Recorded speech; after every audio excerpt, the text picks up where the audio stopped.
Assalamualaikum warahmatullahi wabarakatuh. Perkenalkan, nama saya Wulandari dari Tadris Pendidikan Matematika. Baiklah, di sini saya akan menjelaskan tentang sifat-sifat sederhana grup dan pembuktiannya. Yang pertama yaitu tentang ketunggalan elemen identitas. Teoremanya, misalkan G dengan operasi biner bintang adalah sebuah grup, elemen identitas dalam G adalah tunggal. Nah, di sini kita akan menggunakan teknik pembuktian kontradiksi. Hal pertama yang harus kita lakukan adalah dengan mengidentifikasi segala informasi yang dapat kita gali dari teorema tadi. Dari teorema tadi, kita tahu bahwa G dengan operasi biner bintang adalah sebuah grup. Akan dibuktikan bahwa elemen identitas dalam G adalah tunggal. Karena kita menggunakan teknik pembuktian kontradiksi, maka kita harus mengandaikan bahwasannya elemen identitas dalam G tidak tunggal. Karena elemen identitas di dalam G tidak tunggal, maka kita bisa mengambil E1 dan E2 sebagai elemen identitas di dalam G, dengan kondisi E1 tidak sama dengan E2. Berikutnya, kita pandang E1 sebagai elemen identitas. Karena E1 kita pandang sebagai elemen identitas, maka ketika E1 kita operasikan dengan E2 akan menghasilkan E2. Begitu juga E2 ketika dioperasikan dengan E1 akan menghasilkan E2. Persamaan ini kita anggap sebagai persamaan yang pertama. Berikutnya, E2 yang kita pandang sebagai elemen identitas. Maka ketika E2 kita operasikan dengan E1, maka akan menghasilkan E1. Begitu juga E1 ketika dioperasikan dengan E2 akan menghasilkan E1. Maka kita anggap ini sebagai persamaan yang kedua. Dari persamaan pertama dan kedua, kita peroleh fakta bahwa E1 sama dengan E2. Nah, di sini terjadi kontradiksi, di mana asumsi kita yang pertama tadi, E1 tidak sama dengan E2, sedangkan dari hasil persamaan pertama dan kedua, kita peroleh hasil E1 sama dengan E2. Karena terjadi kontradiksi, maka pengandaian harus diingkari. Artinya, elemen identitas dalam G adalah tunggal. Selanjutnya, kita akan membahas tentang ketunggalan invers. Di sini, ketunggalan invers juga akan kita buktikan dengan pembuktian kontradiksi. Hal pertama yang harus kita lakukan adalah dengan mengidentifikasi segala informasi yang dapat kita gali dari teorema. Teoremanya, misalkan G dengan operasi biner bintang adalah sebuah grup, elemen invers dari setiap elemen yang ada di dalam G adalah tunggal. Dari teorema tadi, kita tahu bahwa G dengan operasi biner bintang adalah sebuah grup. Akan dibuktikan bahwa elemen invers dari setiap elemen yang ada di dalam G adalah tunggal. Karena kita menggunakan teknik pembuktian kontradiksi, maka kita harus mengandaikan bahwasannya elemen invers dari setiap elemen yang ada di dalam G bentuknya adalah tunggal. Kita andaikan elemen invers dari setiap elemen yang ada dalam G bentuknya adalah tunggal. Berikutnya, kita ambil sebarang E elemen K di dalam G dan kita asumsikan K1 dan K2 adalah elemen invers dari K dengan kondisi K1 tidak sama dengan K2. Berikutnya, kita misalkan juga E ini adalah elemen identitas dalam G. Sekarang kita perhatikan bahwa K dioperasikan dengan K1 akan menghasilkan elemen identitas. Kenapa bisa seperti itu? Karena K1 di sini adalah elemen invers dari K. Begitu juga ketika ada K1, kita operasikan dengan K, maka kita akan memperoleh elemen identitas E. Kita anggap persamaan ini sebagai persamaan yang pertama. Berikutnya, ketika kita punya K dan kita operasikan dengan K2, maka akan menghasilkan elemen identitas juga. Kenapa seperti itu? Karena K2 di sini juga elemen inverse dari K. Ketika ada K2, kita operasikan dengan K, maka juga akan menghasilkan elemen identitas E. Kita anggap persamaan ini sebagai persamaan yang kedua. Berikutnya, perhatikan.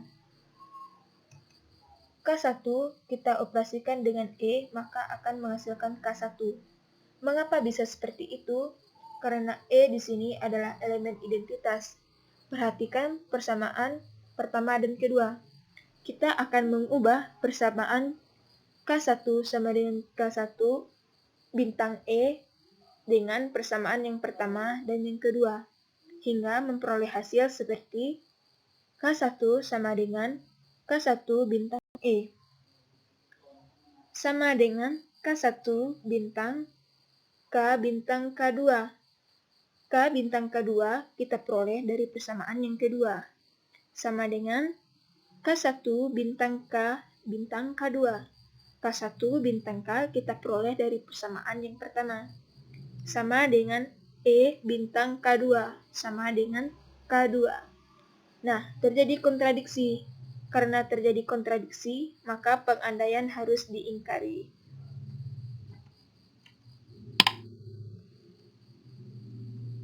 Selanjutnya, kita akan membahas tentang inverse dari inverse suatu anggota dalam grup adalah anggota itu sendiri.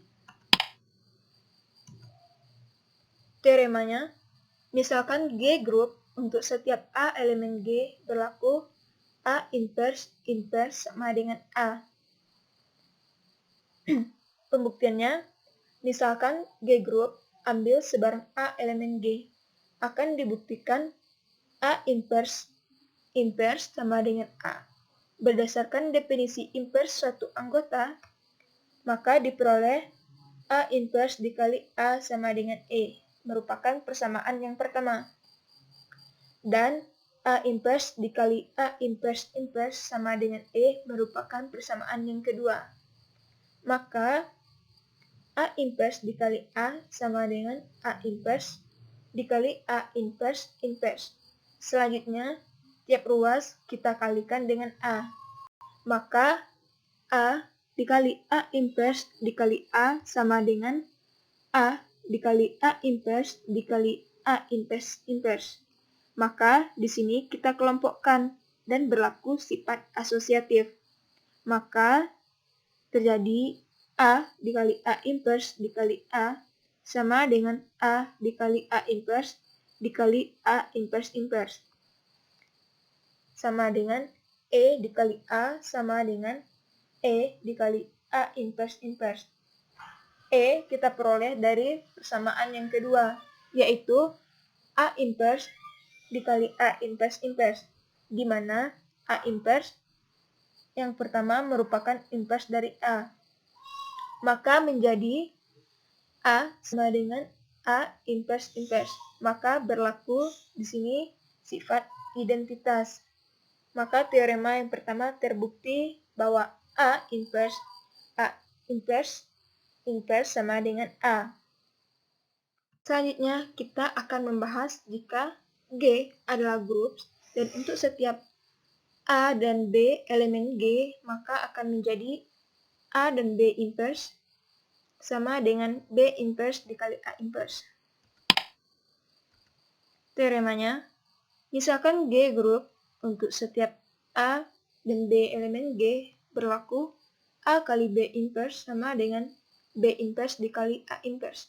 Pembuktiannya, teorema ini menyatakan bahwa inverse dari A dikali B adalah B inverse dikali A inverse, sehingga kita perlu menunjukkan bahwa keduanya memenuhi syarat inverse suatu anggota, yaitu A dikali B dikali B inverse dikali A inverse sama dengan E, dan B inverse dikali A inverse dikali A dikali B sama dengan E. Perhatikan bahwa yang pertama, A dikali B dikali B inverse dikali A inverse sama dengan A dikali B dikali B inverse dikali A inverse. Di sini berlaku sifat asosiatif. Selanjutnya sama dengan A dikali B dikali B inverse dikali A inverse. Juga berlaku sifat asosiatif. Sama dengan A dikali E dikali A inverse.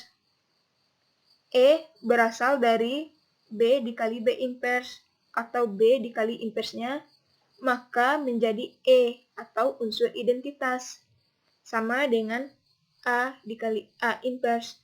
Mengapa menjadi A dikali A inverse? Karena A dikalikan dengan E atau unsur identitas, maka akan menjadi A. Sama dengan E. Maka terbukti. Di pihak lain, kita membuktikan bahwa B inverse dikali A inverse dikali A dikali B sama dengan B inverse dikali A inverse dikali A dikali B. Berlaku sifat asosiatif. Sama dengan B inverse dikali A inverse dikali A dikali B juga berlaku sifat asosiatif. Sama dengan B inverse dikali E dikali B. Sama dengan B inverse dikali B sama dengan E atau unsur identitas. Berdasarkan definisi inverse suatu anggota, diperoleh A kali B inverse sama dengan B inverse dikali A inverse. Jadi terbukti bahwa A dikali B inverse sama dengan B inverse dikali A inverse. Selanjutnya kita akan membahas tentang hukum pembatalan.